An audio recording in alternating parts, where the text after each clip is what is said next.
God for Lesson 3, the Maiden.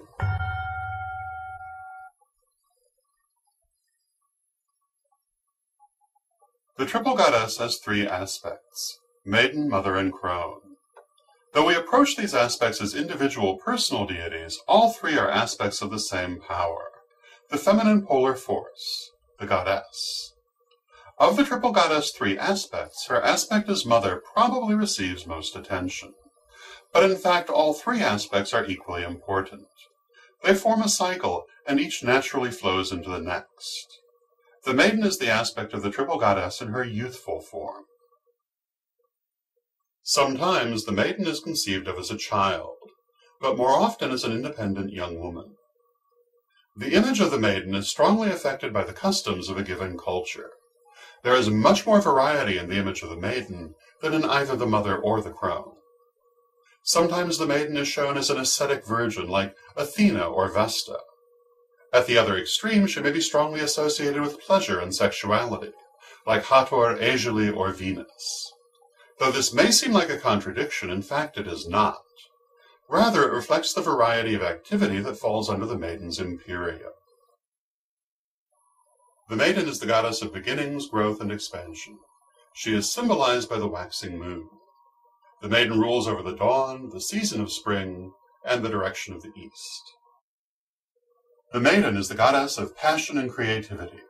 All arts, crafts, and sciences are sacred to her, and the tutelary goddesses of the various arts and sciences are often forms of the maiden, as is Sasheta, Egyptian goddess of writing.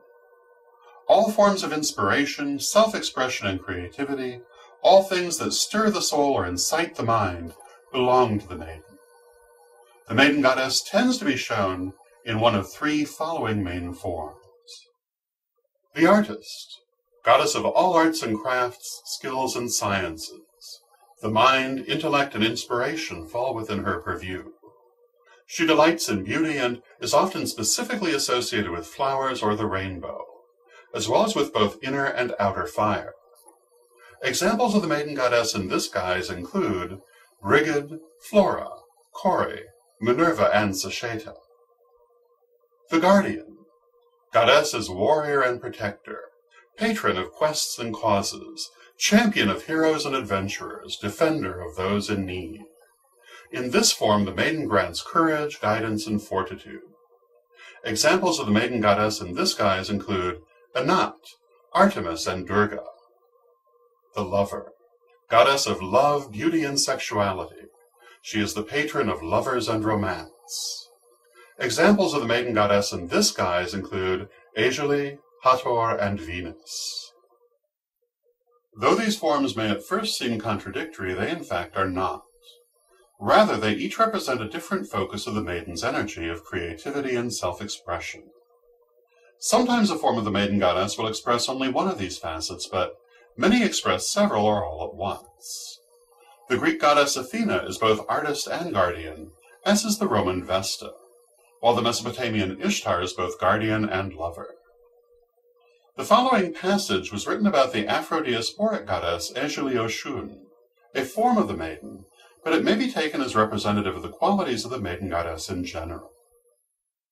Goddess of the fulfilled and independent woman, mistress of her own fate and pursuing her own dreams.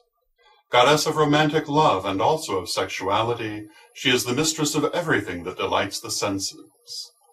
All pleasure and enjoyment in life are hers, anything that is beautiful and fine. She governs the arts and crafts, music and dance, poetry and writing. All luxuries and conveniences are hers. She is the creative individual striving to fill her own needs and expressing herself in every way.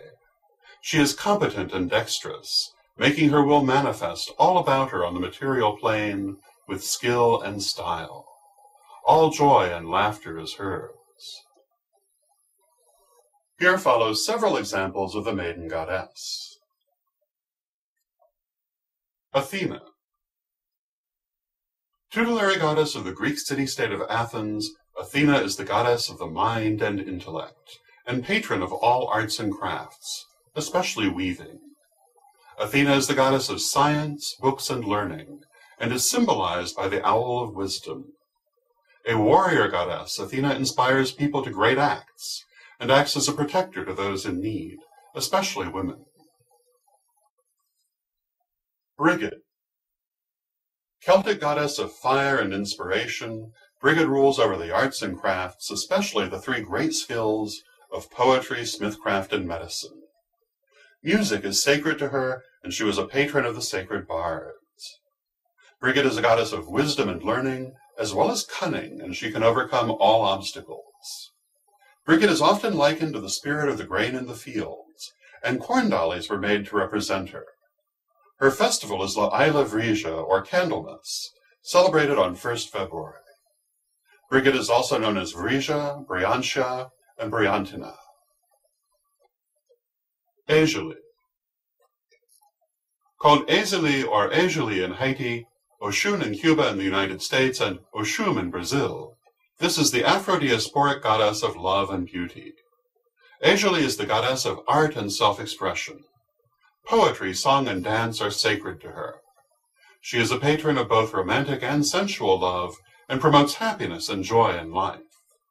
She is a goddess of independence, fulfillment, and personal strength. Hathor. Egyptian goddess of love, beauty, and personal fulfillment, Hathor is often depicted as a cow, or with the head of a cow, symbolizing fecundity. She is the patron of art, music, dance, and all things beautiful and pleasing.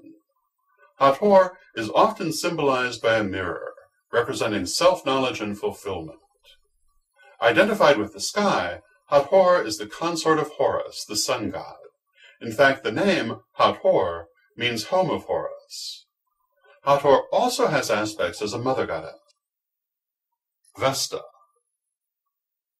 Roman goddess of the hearth fire, Vesta is the protector of the home and of the people in it. The safety of the family is in her hands. Vesta is conceived of as a sober and dignified maiden, patron of the homely arts, cooking, weaving, and housekeeping. Vesta is also a goddess of honor and justice, protector of the virtuous and guardian of the weak. In former times, Vesta was the protective deity of the Roman state, and was served by the famous Vestal virgins, celibate priestesses who cared for the spiritual heart of Rome.